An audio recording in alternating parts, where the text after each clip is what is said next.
आज है 20 मार्च 2025, दिन बृहस्पतिवार। न्यूज 80 पर यूपी की सुर्खियों में आपका स्वागत है। चलिए देखते हैं यूपी की 15 खबरें फटाफट अंदाज में। योगी सरकार ने बुनियादी ढांचे के विकास के लिए एक बड़ी पहल की है। 150 करोड़ रुपए से विभिन्न जिलों के 287 नए ग्रामीण मार्गों का निर्माण किया जाएगा। शासन ने इन मार्गों का निर्माण कराने की स्वीकृति लोक निर्माण विभाग को दे दी है। इन मार्गों का निर्माण झांसी, कानपुर, मेरठ, आगरा, अयोध्या, आजमगढ़, बांदा, बरेली, मिर्जापुर, प्रयागराज, देवी पाटन, मुरादाबाद, सहारनपुर, वाराणसी, अलीगढ़, बस्ती, गोरखपुर व लखनऊ मंडल में किया जाएगा। लोक निर्माण विभागीय मंत्री होने के नाते मुख्यमंत्री ने लोक निर्माण विभाग को सभी ग्रामीण मार्गों को दुरुस्त करने व हर गांव तक संपर्क मार्गों का निर्माण कराने के निर्देश दिए थे। उत्तर प्रदेश में युवाओं के लिए खुशखबरी है। उनके लिए संभावनाओं के नए द्वार खुलने वाले हैं। प्रदेश में इस साल 6000 नई फैक्ट्रियां खोलने की तैयारी है। इसके लिए तेजी से जमीन आवंटित करने के लिए उत्पादन शुरू कराने तक व्यापक स्तर पर निवेशकों को सहयोग करा जाएगा। 2024-25 में 26,915 फैक्ट्रियां हैं। इस तरह अब प्रदेश में फैक्ट्रियों की संख्या करीब 32,000 हो जाएगी। मुख्यमंत्री योगी आदित्यनाथ ने 10 खरब रुपए की अर्थव्यवस्था बनाने को औद्योगिक विकास विभाग को यह नया लक्ष्य दिया है। इसके लिए जमीन न मिलने के कारण लंबित परियोजनाओं को नए सिरे से चिन्हित किया जाएगा। मुख्यमंत्री योगी आदित्यनाथ ने लखनऊ स्थित सरकारी आवास पर उच्च स्तरीय बैठक में राज्य कर विभाग की समीक्षा की है। इस दौरान सीएम ने यूपी के सभी जिलों में सर्वाधिक टैक्स देने वालों के लिए अहम फैसला लिया है। सीएम योगी आदित्यनाथ ने कहा कि सर्वाधिक टैक्स देने वाले लोगों को विभाग द्वारा सम्मानित किया जाए। ये कार्यक्रम प्रदेश, जोन, मंडल व जनपद स्तर पर आयोजित किए जाए। राज्य कर विभाग के इंफ्रास्ट्रक्चर डेवलपमेंट के कार्यों को तेजी से आगे बढ़ाया जाए तथा पर्याप्त मैन पावर की सुनिश्चित किया जाए। मुख्यमंत्री ने कहा कि जीएसटी की प्रणाली में समस्त कार्य ऑनलाइन किए जाने से अनेक प्रकार के डेटा उपलब्ध है। मुख्यमंत्री योगी आदित्यनाथ के नेतृत्व में उत्तर प्रदेश विकास की एक नई पहचान स्थापित कर रहा है। खासकर पश्चिम उत्तर प्रदेश, जो यमुना एक्सप्रेसवे औद्योगिक विकास प्राधिकरण के माध्यम से विगत 8 सालों में लगातार औद्योगिक और आर्थिक प्रगति की नई मिसाल बना। जेवर में देश का सबसे बड़ा नोएडा इंटरनेशनल एयरपोर्ट, अंतर्राष्ट्रीय फिल्म सिटी और विभिन्न औद्योगिक पार्कों के विकास से राज्य न केवल निवेश आकर्षित कर रहा है, रोजगार के क्षेत्र में भी आगे आ रहा है। दरअसल 8 सालों में गीडा ने MSME park, tie city, handicraft park, apparel park, data centre park जैसे क्लस्टर आधारित उद्योगों का विकास किया है। उत्तर प्रदेश की योगी सरकार ने ग्रामीण क्षेत्रों में निर्माण और पूर्ण निर्माण के लिए 287 सड़कों की स्वीकृति दी है, जिसमें मुरादाबाद की मात्र 3 सड़कों को शामिल किया गया है। जिले में कई सड़कों की हालत खराब होने के बावजूद सीमित संख्या में ही सड़कों को मंजूरी मिली है। कुंदरंकी विधायक ठाकुर रामवीर सिंह ने अपने क्षेत्र की कई सड़कों के प्रस्ताव भेजे थे। उनके क्षेत्र की एक सड़क को स्वीकृति मिली है। प्रांतीय खंड के अंतर्गत अगवानपुर में गोहरपुर तक 2 किलोमीटर लंबी सड़क का निर्माण होगा, जिसकी कुल लागत 186.29 लाख रुपए निर्धारित की गई है। इसके लिए 69.42 लाख रुपए की प्रथम किस्त जारी हो चुकी है। उत्तर प्रदेश के सरकारी स्कूलों में शिक्षा मित्रों को लेकर बड़ी खबर है। इलाहाबाद हाईकोर्ट ने प्रदेश सरकार को शिक्षा मित्रों का मानदेय बढ़ाने को लेकर अहम फैसला दिया है। कोर्ट ने सरकार को मानदेय बढ़ाने का फैसला लेने के निर्देश दिए हैं। इसके सरकार को 1 महीने का समय दिया गया है। इसके साथ ही प्रदेश सरकार के मुख्य सचिव को 1 मई तक आदेश के अनुपालन का हल्फनामा दाखिल करने के निर्देश दिए गए हैं। इलाहाबाद हाईकोर्ट में जस्टिस सलील कुमार राय की कोर्ट में इस मामले पर सुनवाई हुई। कोर्ट ने रजिस्ट्रार अनुपालन के आदेश को 24 घंटे के भीतर प्रमुख शिक्षा सचिव को भेजने का निर्देश दिया। राजधानी लखनऊ में यातायात सुधारने को लेकर बड़े स्तर पर काम किया जा रहा है। पहले आउटर रिंग रोड बनाया गया और अब ट्रेनों के जरिए भी इस पर काम किया जाएगा। रेलवे ने लखनऊ में ऑर्बिटल रेल कॉरिडोर बनाने के लिए फाइनल लोकेशन का सर्वे कराने की मंजूरी दे दी है। ऑर्बिटल रेल का मतलब है कि लखनऊ शहर के चारों तरफ एक रिंग की तरह रेल मार्ग बना जाएगा, जिसमें शहर के अंदर मार्ग पर ट्रेन का दबाव कम होगा।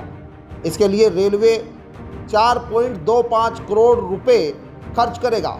उत्तर प्रदेश रेलवे लखनऊ मंडल की ओर से इस योजना पर जल्द ही काम शुरू हो जाएगा।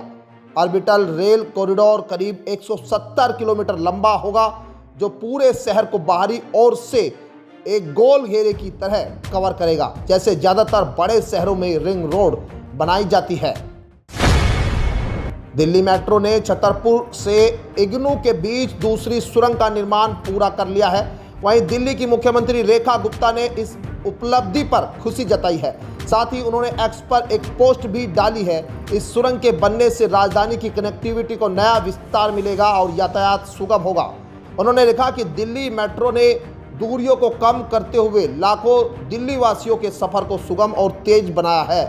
फेज 4 की गोल्डन लाइन राजधानी की कनेक्टिविटी को नया विस्तार देगी, जिससे यातायात सुगम होगा, साथ ही समय की बचत होगी और आधुनिक बुनियादी ढांचे के साथ दिल्ली के विकास को नई गति मिलेगी। दिल्ली से सटे गाजियाबाद के 61 गांवों की किस्मत बदलने वाली है। गाजियाबाद विकास प्राधिकरण के दायरे में इन गांवों का विकास शहर की तरह होगा। यह गांव मेरठ एक्सप्रेसवे ईस्टर्न पेरिफेरल के किनारे है और अब तक जिला पंचायत के क्षेत्र में आते थे। जीडीए बोर्ड की बैठक में 61 गांव को प्राधिकरण में शामिल करने के प्रस्ताव को मंजूरी मिल गई है। जीडीए बोर्ड अध्यक्ष और मेरठ मंडल आयुक्त ऋषिकेश भास्कर यशोद की अध्यक्षता में हुई 168वीं बैठक में दिल्ली मेरठ एक्सप्रेसवे और ईस्टर्न पेरिफेरल एक्सप्रेसवे के दोनों तरफ 500 मीटर चौड़े क्षेत्र के दायरे में आने वाले गांव को प्राधिकरण में शामिल करने का फैसला लिया गया है। उत्तर प्रदेश में पर्यटन को बढ़ावा देने के लिए झांसी के बरवा सागर किले और कानपुर देहात के ऐतिहासिक शुक्ल तालाब के निकट बरादरी को हेरिटेज होटल के रूप में विकसित किया जाएगा। इस प्रोजेक्ट को सार्वजनिक निजी भागीदारी मॉडल पर निमराना होटल्स और रेडवुड होल्डिंग द्वारा विकसित किया जाएगा। बता दें कि इस प्रोजेक्ट से स्थानीय लोगों को रोजगार के अवसर भी मिलेंगे। वहीं पर्यटन एवं संस्कृति मंत्री जयवीर सिंह ने इसको लेकर जानकारी दी है।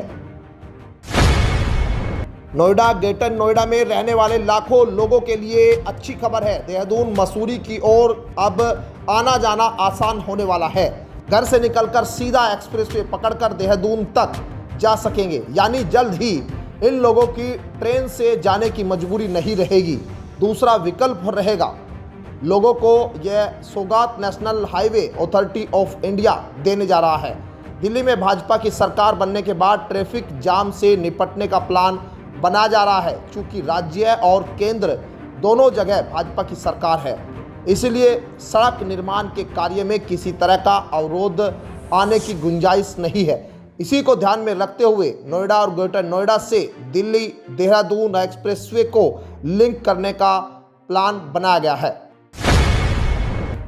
राष्ट्रीय लोकदल के राष्ट्रीय महासचिव अनिल दुबे एक दिवसीय दौरे पर गोंडा पहुंचे थे, जहां सिंचाई डाक बंगले में पदाधिकारियों और कार्यकर्ताओं ने उनका जोरदार स्वागत किया। अनिल दुबे ने आगामी पंचायत चुनाव की तैयारियों को लेकर बैठक की। उन्होंने घोषणा की है कि पार्टी जिला पंचायत की सभी सीटों पर चुनाव लड़ेगी और कहा कि गोंडा समेत पूरे उत्तर प्रदेश में राष्ट्रीय लोकदल का विस्तार किया जाएगा। औरंगजेब पर चल रही बहस को उन्होंने बेकार बताया। रालोद के राष्ट्रीय महासचिव अनिल दुबे ने कहा कि देश में कई महान स्वतंत्रता सेनानी और देशभक्त हुए हैं, हम उन्हें याद करना चाहते हैं। उन्होंने राहुल गांधी और अखिलेश यादव पर भी टिप्पणी की, कहा कि आने वाले समय में इन दोनों को बेनकाब किया जाएगा। देश में औरंगजेब की कब्र को लेकर हो रही सियासत के बीच भारतीय जनता पार्टी के फायर ब्रांड नेता और पूर्व बीजेपी विधायक संगीत सोम का विवादित बयान सामने आया है। सोम ने कहा कि अब सही समय आ गया है कि औरंगजेब की निशानी मिटाई जाए। उन्होंने कहा कि अब काशी और मथुरा में कोर्ट का सहारा नहीं लिया जाएगा, लोग खुद उन्हें ध्वस्त करके मंदिर बनाने का काम करेंगे। कहा कि औरंगजेब जैसी अताताई का भारत का हर सनातनी चाहता है कि औरंगजेब की निशानी भारत से मिटा देना चाहिए। आगे पूर्व बीजेपी विधायक संगीत सोम ने कहा कि हमारी काशी और मथुरा दोनों मुक्त होने चाहिए। उत्तर प्रदेश के किसानों को अब मूंगफली, मक्का, मूंग, उड़द, पपीता, लीची, तरबूज, खरबूज, आंवला की फसलों के लिए भी किसान क्रेडिट कार्ड और बीमा का लाभ मिल सकेगा। कृषि मंत्री सूर्य प्रताप शाही ने जायद की इन 9 फसलों को इस दायरे में लाने का निर्णय लिया है। राज्य मंत्री बलदेव सिंह औलख और विभागीय अधिकारियों संग हुई बैठक में कृषि मंत्री ने कहा कि केसीसी के दायरे में आने से किसानों को सुविधा होगी। वहीं बीमा के दायरे में लाने से किसानों को उनकी फसलों पर मौसम के कारण और अन्य प्रकार से नुकसान होने पर क्षतिपूर्ति मिल सकेगी। यूपी में बीते दिनों हुई बारिश और ओले गिरने से कई शहरों में पारे में गिरावट आई है। राजधानी लखनऊ सहित कई जिलों में ठंडी हवाएं चल रही है। आंचलिक मौसम विज्ञान केंद्र के वरिष्ठ वैज्ञानिक अतुल कुमार सिंह के मुताबिक एक नए पश्चिमी विक्षोभ के असर से बंगाल की खाड़ी व अरब सागर से नमी लेकर चलने वाली पूर्वाई के असर से लखनऊ में बादलों की आवाजाही रहेगी। 20 मार्च तक मौसम शुष्क रहने वाला है। मौसम विभाग का कहना है कि बदले हुए मौसम के बीच 21 व 22 मार्च को विभिन्न इलाकों में बूंदाबांदी के बाद तापमान में हल्की गिरावट आएगी। इसके बाद मौसम यू टर्न लेगा और पारे में उछाल देखने को मिलेगा।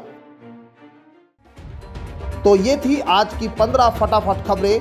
अगर आपको वीडियो पसंद आया तो वीडियो को लाइक, शेयर व कमेंट जरूर करें। धन्यवाद।